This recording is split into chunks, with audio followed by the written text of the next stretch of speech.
Good evening, everyone, and welcome to today's first Chesapeake Chats, sponsored by Newport News Shipbuilding. I am Caitlin Davey, one of our head referees, and I'm here to introduce the first Chesapeake Chats. I'd like to thank this session's sponsor, Newport News Shipbuilding, for making this chat possible. Just some housekeeping. We'll let the speakers present for about 10 minutes, then we'll open it up for questions to discuss after that if there's time. Feel free to put questions in the chat throughout the presentation, and we'll try to get to them all at the end. Yep. Good. Thank you, Caitlin. Good evening. I'm Jim Anderson, another head referee for First Chesapeake. Like I said, joined by Caitlin. Thank you for the introduction. And another fellow head referee, Mark Clifton. So today we're going to go through, again, the FTC head referee chat, give you a quick overview of, from the ref perspective of how events are going to go this year. And then, like Caitlin said, we'll do that for the first 10, 15 minutes and then get right into your questions. Like she said, if you have questions, start filling up the chat. Couple slides here just to provide some information. Like I said, we'll give you an overview. Got some homework assignments for all the teams that'll be playing in the events this year.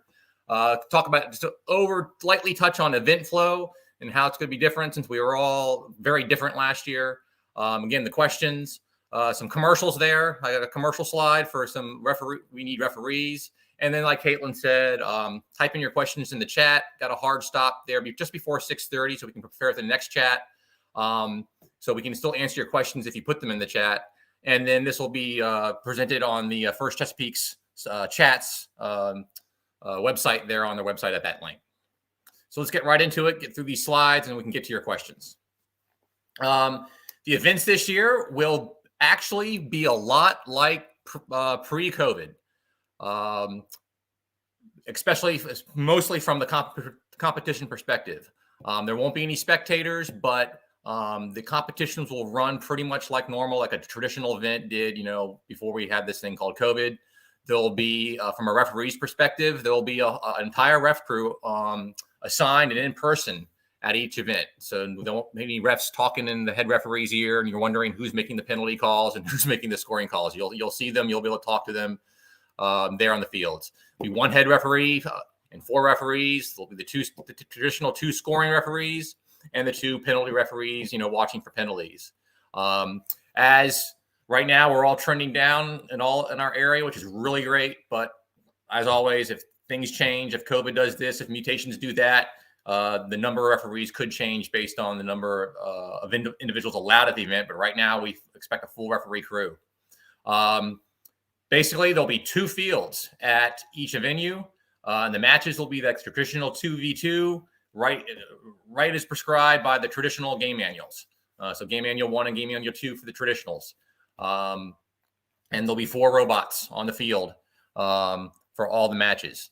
And then basically, if you've been to traditional events back, from 2019 and earlier, they'll be swapping between the two fields. So there'll be one field active, running a match, and then the other field will be performing reset. Teams will be getting their robots. The next set of teams will be placing their robots. And then we'll be swapping back and forth. So unlike last year, which, you ran an event with your partner, there was a break, and then you ran another event. There really wasn't much of a schedule. This year, there will be a schedule. There'll be up 18 teams at each venue. So you will want to watch that event match schedule. And with the two playing fields, we can actually move through the schedule pretty quickly. And again, with its 18 teams there in your cohort in the morning or afternoon, pretty much you'll either be playing, leaving the field, or doing pre-match setup. There'll be 5 to 10 minutes between matches, but it'll move pretty quick with the 18 teams. And then finally, the head referee, they're on site leading the ref crew. They're the ones who make the final decisions on any questions or contested calls. And the head referee will be your point of contact for if you have a question about a match, a question about rules, a question about scoring on a previous match. Again, all question box is back. We'll have a question box there at the event venues that you can go get your questions answered. And then they're also just responsible to work with the crew, the other volunteers there on site. We'll have more than just the referees, hopefully, for the entire season. But they'll help make sure the event runs smoothly and on time. So some homework for the team, for everybody who's playing an event this year. First one is read the game manuals. And then when you're done reading the game manuals, read them again. This is your best source for game information, nice and concise right there in the game manuals. Game Manual 2 especially, as it defines the game rules. You want to make sure if you have any strategies that are legal, best way to look is bounce it off the game manual. You also want to check the game manuals online. Game Manual 2 was updated just this week. Added a rule, added GS11, and actually changed away GS8. So again, you want to periodically go out to the game materials there on the FTC, first Inspire's website, and then the FTC game, and check your game manuals. Highly suggest you pick somebody or assign somebody or voluntold somebody on your team to be that game manual expert. Somebody who's read the manuals a couple times and is your source. Hey, is this legal? Hey, Joe, is this legal? Hey, Debbie, is this legal? Just somebody, that understands the rules. There are a lot of ways to score this year, more than I'm sort of used to. And then lots of rules. There's only 11 game-specific rules, but each one is broken down 3, 4, 5, 6 sub-rules.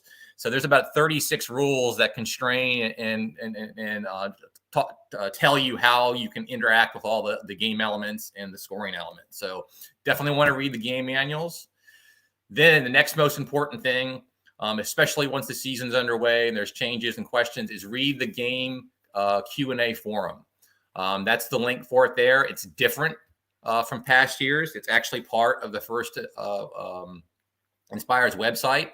So read that forum, then read it again, understand that, because answers posted in that forum take precedence over all the rules in the game manuals. So if there is a question or gray area, that's where you want to put the question, because then it becomes a rule that the referees can then call black and white without any of the gray areas. And ask those questions. It helps you make sure your game strategy is legal, or if you think you can do something with your game strategy, you're not quite sure, ask the question, because it'll help you. And like I said, it helps the referees. Now we can make definitive calls on that rule, because we'll get guidance. And you get out those gray areas. So those are very important. When you go to the game question site there in the link, the first page that comes up actually tells you how to. You don't need a login to get to it to read it. But if you want to post questions, there's instructions there on how you can get access to actually ask questions. And then your final bit of homework is the Thursday night before an event weekend. The drivers meeting will be held virtually, just like we did last year. There will not be a drivers meeting on site or official drivers meeting on site at the event. So every Thursday night, 7 p.m. As part of right after the chats. Or if there are any chats right after the chats, at 7 p.m. we'll get on, present, and go through some trends, answer questions. If there's any major changes in the forums, we'll go over those, and just like a typical drivers meeting you would have on site, except we'll just do it online.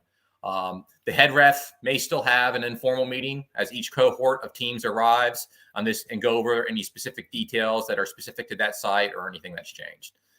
So homework assignments for teams who are playing, learning these things will make your game experience go much better. And then just event flow. So set up during pre-match, be familiar with that section of Game Manual 2. It tells you exactly what you want to do. When you're coming to the field while the other match is running, this is a great time to talk to your alliance partner. Where you're going to place your team shipping elements, where in the loading dock, you're going to place those, or how you're going to swap the dock with your team shipping element. What's your strategy? What's your autonomous period? Where are your robots going to run? Where are you going to start? Which starting location? So great time to talk to your teams. One thing with the pre-match setup, when the refs or referees come over to you, the teams may not touch their driver station until the autonomous period's end, except with a single touch to start the match. That's slightly different than last year, where you're actually allowed to init and then start. This time you have to init before we can randomize. So that's just a little slight difference there from last year. And then you can only disable during autonomous. We saw this several times last year if there's a safety reason or instructed by a referee. If your autonomous program goes awry and wanders over the field, you're not allowed to stop your robot. It's only for safety. You're instructed by the referee. So when the referees come over, we'll be swapping back and forth between fields. When the referees come over, be ready to play. Because we'll close out the head referee and the refs will close out the other match, have them start the field reset, and they'll move right over to your field, come over, make sure everything's set up as legal, and start your match. And then at the completion of the match, when that happens, just wait for the head referee to say, you may retrieve your robot, because we want to make sure we get the score right. So we want the robots to be where they're at, in case there's any questions about the score. And then finally, shameless plug commercial. We need referees. So all our referees were remote last year, haven't been on site that much. Come out, volunteer. We provide the pre-event training and certification. It's about 48 hours of training, read the game manuals, complete the training and certification, review the game question and answer form, your game manuals. There's actually a monthly referee volunteer call. We can ask questions. That's optional. The event day, you're going to be there for the whole day, about 8 to 10 hours of work. The actual event length will depend on the number of teams. And then the head referee, they're on site will go hands-on the field for you for about an hour to answer questions, and just so you can actually see the field rather than read about it. There is an age limit of 21 years and restriction to be 3 years removed from a team. However, that is on a case-by-case basis. We can actually go down to 18 years, but especially if we need refs. But the rule from the first is 21 years and 3 years removed. And then this is right out of the referee manual. They say the refereeing comes with the fringe benefit of having the best seats in the house. You're right there by the field. And then it's a great way, with no spectators this year, a great way for parents and friends to see the event in person, and referee for the whole day. It's actually a lot of fun. If you do that as a parent of a team or a friend of a team, you'd have to disclose the team affiliation so that we can work out, make sure you're not necessarily refereeing the alliance that your team is on, but we can work that. The head referee will work that out on site. And then if you're interested, definitely need you. You can contact Sarah Gagon there at that address, or myself, Jim Anderson, the head referee coordinator, there at that address if you're interested in being a referee, and we'll get you set up. And with that, if we have any questions in the chat, we can definitely get to those. I'm sure there's lots of game questions that people are interested in knowing about. Or maybe not.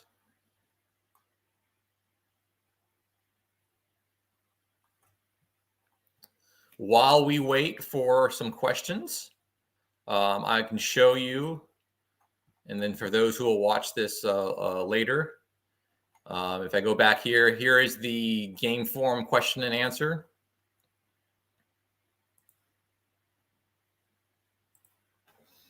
So like I said, if you go to the first site, to that site, you'll see the game Q&A forum. It's coming up. My internet connection is slow now. It's slow all of a sudden. So here, in the pink box is the instructions of how to get a username and password for your team so that you can ask questions. And then the questions, there's various ways to sort it if there's new answers. What I like to do is I go up to the search Q&A, and basically it will give you the questions that were asked in order. Green check means that, hey, there's an answer there present. And usually what I'll do is just walk through this. I'll check this every week. And then I'll remember where I stopped, and I'll just come back here and pick up where I left off, or review some of the ones that were more complex. As you see, there's been lots of questions asked and answered. And like I said, each one of these answers becomes basically codified in as a rule that would override or takes precedence over the game manuals. And then I'll go one better. Yeah, go ahead, Mark. I have a suggestion for the teams. On the Q&A is check it often, early and often, because there's lots of things posted almost daily. So it gets you good information quickly, so you're not trying to digest. Say if you don't have an event for 2 weeks, don't wait till the night before and you're trying to read 100 questions. Look at it early and often, and if something brings up a question in your mind that's not fully answered, then you can, as Jim said, register and ask your own questions. So it's a great source. Yeah, I'm not sure. Like last year, they would update them like Tuesday every week. They gather all the questions. They give a Monday for people to ask questions from that week's events on the weekend. I'm not sure if how it seems a little random right now. But like Mark said, yeah, check it. I like to check it right now. I'm checking it every week. When the events start going, I'll probably check it. If not every day, every other day, just to make sure I'm not missing anything. Then for our referees, switch back. Hey, Jim, are you seeing the question? Yes. 3 years removed from being a member. How about a coach? So basically, it's 3 years removed from the team. This is primarily directed at, you've done your 4 years, or, you're no longer a student team member. There's plenty of volunteering things you can do at a first event. But 3 years from a team, I would, from a strict definition, I would say 3 years removed from a team as a coach. But I think that's one we even take even more leeway in, that if we are in dire need of referees, I've worked events where we've actually had the coach for the team that was on site playing on with the coach refereed on another field, but we had the coach working as a referee, even though their teams are there. So there, I would say if you're more than 3 years, great. But if you're willing to referee, contact, but you're not 3 years removed, go ahead and contact myself or Sarah, and we can talk through it and see. But yeah, we definitely need the refs. We're not going to turn people away, especially if we need referees. So while we wait for another question, I will show you go back to, here we go. Here are the events. Oops. So if you're interested in refereeing, probably if you're affiliated with a team, you've seen this webpage already. But these are the list of events and the dates of the events. So even if you're affiliated with a team, if there's going to be an event nearby you and your team's not playing, that's even better. There would be no conflict of interest there or team affiliations problems. So you can check out this page, this link here in the slides, and it will tell you, lists the dates and locations of where all the events will occur this year. And most of it's going to be either Saturday or Sunday every weekend. Some weekends, like early on, only have one event per weekend, but you can see later on we actually have 3 events running at one time across 3 different venues. So lots of opportunity to volunteer, not only if your team is present, but also, because a lot of these things, like you can see here, the Capital Technology University in Laurel, Maryland, is being used several times. So if your team's not playing, we'd love it if you come volunteer as a referee.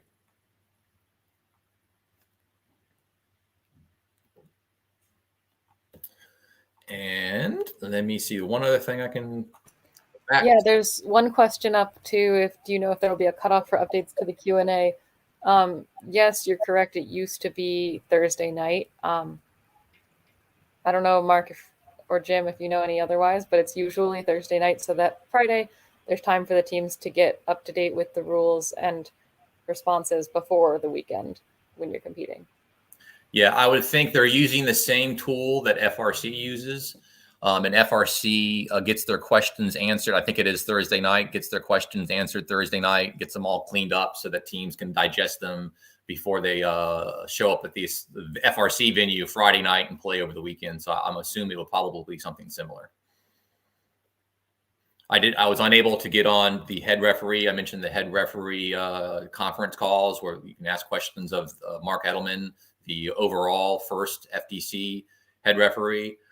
They might have mentioned it in that event. I haven't been able to listen to the recording, but yeah, Thursday night is probably as good a good bet. So while we're waiting for any other questions coming in, my thoughts, and I'll ask Caitlin and Mark for their thoughts. My thoughts on the game. I believe the game, just from reading and seeing the field once at kickoff, I believe the pace of the game will be a little slower because of those barriers on the floor. And I've actually already seen some videos on YouTube where teams just get stuck and they stay there hooked on those banners the whole match, or the whole practice match in this case. And the fact that you have to go into the warehouse, remove a ball, come completely out of the warehouse, and then you can score that ball. I think that's going to slow the game down a lot from last year, where we had a lot of rings flying at the I can't even remember what they're called now. The rings being fired at the I can't remember what they're called. The rings being shot to score points. That was a little more intense. So I'm very curious to see how that's gonna play out in terms of those barriers and just the sort of throttle down how fast you can get freight in and out of the warehouse.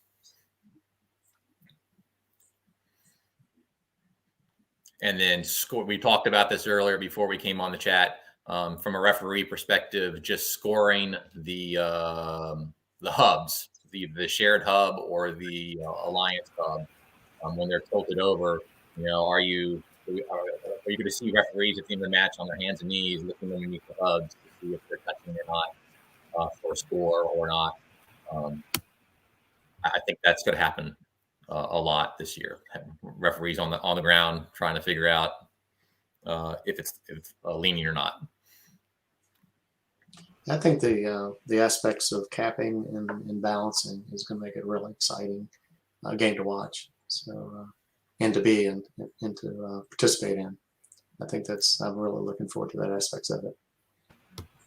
Yeah, and also we have a million different things to do in a short period of time, and they all have pretty low point values. So I think it's a really interesting game strategy-wise because you have a lot of options.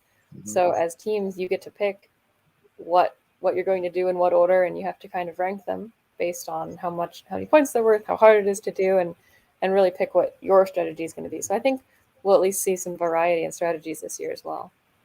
Yes, that's true. Because I'm curious. I'm sure the teams I've done it. I haven't gone out looking for it. I'm sure I'm not sure if the maximum game score or maximum score calculations have been done yet. I guess it's pretty open-ended, I think, from the scoring. But you're right. I was very curious to see what teams, what is there going to be a meta, and a lot of the scoring achievements will just be ignored once folks figure out, okay, this is the easiest, this is the most value, this is the easiest, and then we'll never see them ever put anything into the squares up front, the shipping hubs, shipping units, I believe that they're called. Again, no questions. I expect lots of questions at the drivers' meetings. If there's no questions at this chat, I can show you real quick if I switch over here. Again, I hope you all know where this is. Oh, yes. So the hubs, the wobble hubs, they're called shipping hubs this year, or they're like the wobbles last year. Those hubs cannot be located laterally or XY. But I believe there was a question that was asked and answered in the question and answer that said you can rotate the alliance specific hubs as long as you don't transition or transpose them along the floor. But you cannot, the rule cannot rotate or move the shared shipping hub in the back, because there is half of it belongs to red and half of it belongs to blue. But yes, you can incidental contact. You come up to it. In fact, the stuff I've watched online, as you're putting the freight on there, it bumps it and it slides around, but that's incidental and inconsequential. But if you are hitting it hard and repeatedly hitting it hard and moving it, that will get the attention of the referees and probably, just a warning that, to not move the hubs. but the hubs cannot be relocated intentionally.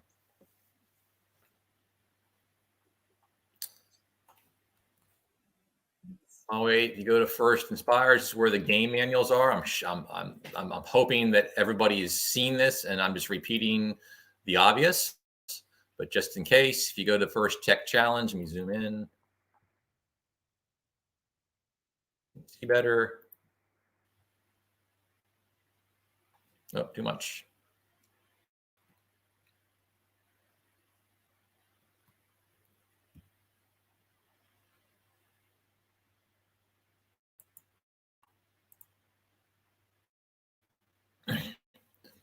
And now my computer's being angry.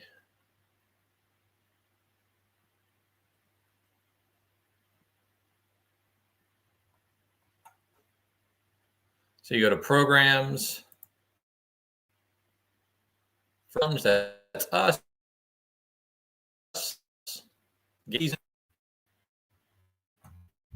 And bring up another page where you from the drop-down menu, once my computer gets there, called Game Manuals. And that's where you can find, or Game Materials, excuse me, you have Game Materials, and then that's where you can find all sorts of information about the challenge this year, field reset, field assembly. If you have problems assembling your own field, and then also the link to the question and answer forum. Yes, just like Jim said, make sure to read all the manuals. Make sure to check the forums early and often, like Mark said. And I think with that, Jim, are there any last words? Nope. I was going to say we have, it looks like about 1 minute before we need to wrap it up and get on to the next chat. Any last second easy questions? While I'm wrapping up this portion and handing it back to Caitlin to do the transition. Like I said, definitely ask questions. Not a lot of questions tonight, but they got that question and answer forum. You can rest assured that all the referees here, head referees, will be reading that for those. And then drivers meetings is your other opportunity couple days before the event to actually ask questions and get some information, just like you would do at a drivers meeting at an event. But with that, I think we can wrap it up. And I hope everybody has a really good season. I'm excited to be back on the fields. Me too. Thank you so much, Mark and Jim, my fellow head referees, for chatting with us today. We'd also like to thank our first Chesapeake Chat sponsor, Newport News Shipbuilding, for their generous support of this program and our 2022 First Chesapeake District Championship. Please watch a short video from our sponsors.